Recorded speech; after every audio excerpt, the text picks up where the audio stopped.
Vamos mergulhar hoje numa das histórias de amor mais bonitas e, ao mesmo tempo, mais trágicas na mitologia grega, a lenda de Hero e Leandro. É um conto que fala sobre paixão, sobre distância e, claro, sobre o poder implacável do destino. A base da história é essa aqui. É tão simples e ao mesmo tempo tão poderosa. De um lado do mar, uma mulher. Do outro lado, um homem. E bem no meio deles, as águas perigosas do Helesponto, aquele estreito que literalmente separa a Europa da Ásia. Bom, para a gente entender a fundo essa história, primeiro a gente precisa conhecer bem quem eram esses dois amantes e o mundo que os mantinha separados. Então, de um lado, a gente tem a Hero. Ela morava em Sestos, que ficava na Europa. E não era qualquer pessoa. Ela era a sacerdotisa de Vênus, ou seja, dedicada à deusa do amor. Do outro lado do estreito, em Abidos, já na Ásia, vivia o Leandro. O mar, que era o elo do amor deles, era também a barreira física que os separava. E foi assim que nasceu o ritual secreto deles. Toda santa noite, a Hero subia na torre do farol e acendia uma lanterna, que era como um farol de esperança só para ele. Guiado por essa luz, por essa joia de ouro, o Leandro se jogava nas águas escuras para nadar aquela distância toda, uma distância que parecia impossível só para encontrar a amada. Era um ato de pura devoção. Isso definia o amor dos dois. Agora, a história chega num ponto de virada. Numa dessas noites, depois que o Leandro fez a travessia, uma conversa aparentemente simples acaba jogando uma sombra, um mau presságio sobre o casal. E isso muda tudo.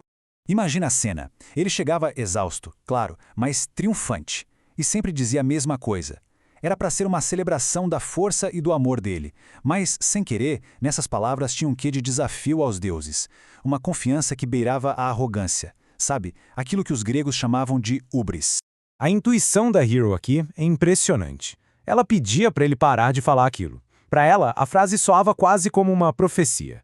Ela sentia que tinha um perigo escondido ali, naquela confiança toda dele. E aqui a tragédia começa a se desenhar de verdade. O Leandro com aquela certeza que só a juventude tem, né? Ele simplesmente ignora o medo dela. Ele sela o destino dos dois com essa declaração de orgulho, como se acreditasse ser mais forte que o próprio mar. A partir daqui, a gente vai ver como essa premonição infelizmente se torna realidade da pior forma possível. A própria natureza parece se virar contra o amor deles. O cenário muda de uma hora para outra. Uma tarde que era super quente, abafada, se transforma em questão de horas na pior tempestade que aquela região já tinha visto. As nuvens surgem do nada e o céu se enche de uma fúria que não dá nem para explicar. O Leandro, que nem imaginava a tempestade que estava se formando, já estava no mar. A Hero, como sempre, acendeu a lâmpada.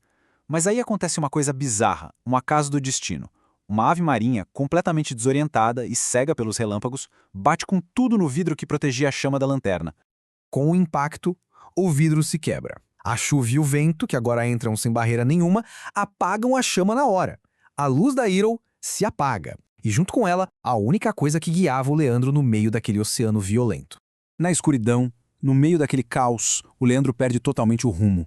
Ele luta muito, consegue vir à tona várias vezes, mas sem a luz para guiá-lo, a força dele uma hora acaba. Uma última onda, uma onda gigante, o engole, e o mar o leva para sempre. E com isso, a gente chega ao desfecho comovente da história na manhã seguinte àquela noite terrível. Quando a tempestade finalmente passa e o sol nasce, as ondas, quase como se sentissem remorso, trazem o corpo do Leandro e o deixam ali na areia, bem aos pés do farol. A Hero, que passou a noite inteira esperando, vê aquela cena.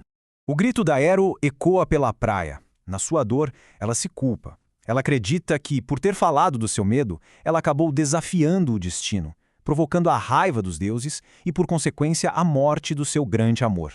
Sem o seu amor e totalmente consumida pela culpa, a Hero não vê mais razão para continuar vivendo.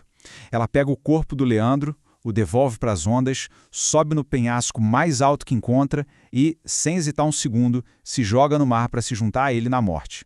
E aí fica a reflexão. O que essa história nos diz? Foi a hubris do Leandro, aquela imprudência da juventude que condenou os dois? Foi a paixão deles, que era tão forte que os deixou cegos para o perigo? Ou será que não tinha nada que eles pudessem fazer? Será que eles estavam simplesmente presos a um destino que já estava escrito? Essa dúvida, essa tensão, que faz o mito de Hero e Leandro inspirar tanta gente há séculos. Uma pergunta que continua ecoando até hoje.